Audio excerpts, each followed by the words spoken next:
Putin's brutal war. For more on what's happening in Eastern Europe, I want to welcome in former U.S. Ambassador to NATO, Kurt Volker, also former Special Representative for Ukraine.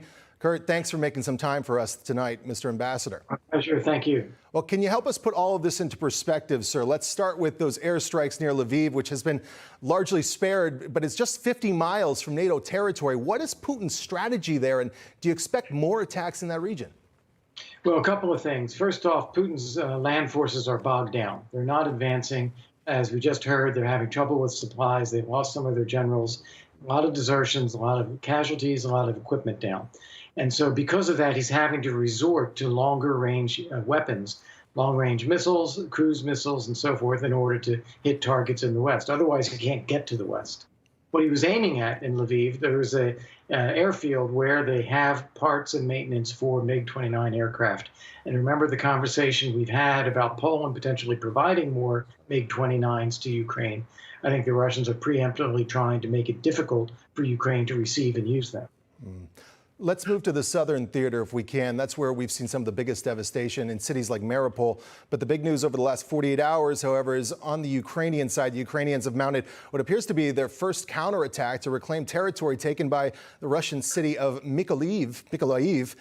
How significant is that, and how successful do you think those efforts can be? Well, I think the Ukrainians have been doing a great job in going after the Russian forces, and in some cases even recouping some territory.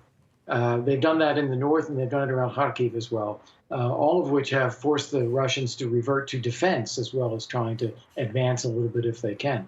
Mykolaiv is particularly important because that is a gateway in terms of logistics for getting to Odessa, west of Mykolaiv, or to getting to Kyiv to the north to create a southern front on Kyiv, which currently isn't there. The Ukrainians pushing back and holding that city, I think, is incredibly important. We anticipated that the Russians might move west into Odessa. That has not happened. We've all heard about the reports of Russian forces bogging down around these big cities. Do you think that's an accurate characterization? And if so, what is the reason for that? Yeah, I do think it's accurate. There are multiple reasons for this. One of them is the Russians planned for an easy walkover. They thought this whole invasion would take 2 to 3 days. Ukrainians would fold. They would take over, install their own government quickly.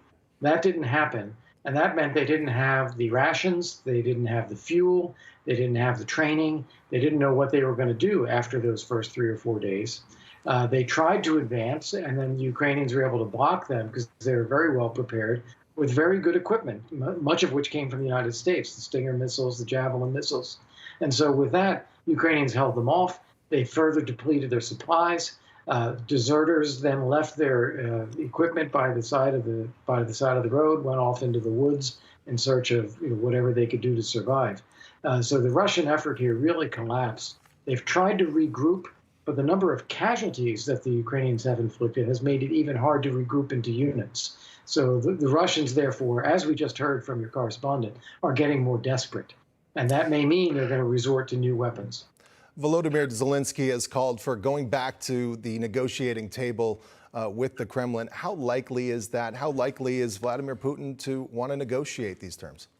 Well, at the moment, they've had 3 or 4 rounds of negotiations already, and the Russians have not been serious. The Russians are basically expecting the Ukrainians to surrender, and the Ukrainians are saying, no chance, so we're not doing that.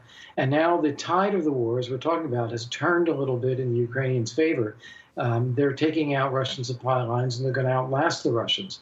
This is now a new opportunity to try to negotiate again to see if Vladimir Putin actually wants to find a settlement.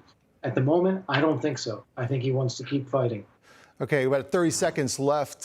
We need to know this. I think a lot of Americans have been hearing so much recently about no-fly zones, limited no-fly zones. What is your recommendation from that? Should this even be in the discussions for the United States? It should be in the discussions. Look, there are 2 sides of the coin here. One is you're protecting civilians. The other is you're risking direct contact between NATO and Russian pilots. So far, the balance of the decision among decision makers has been don't risk it. But keep it on the table because we don't know what's going to happen next. Former U.S. Ambassador to NATO, Kurt Volker, thanks for being here tonight. Thank you.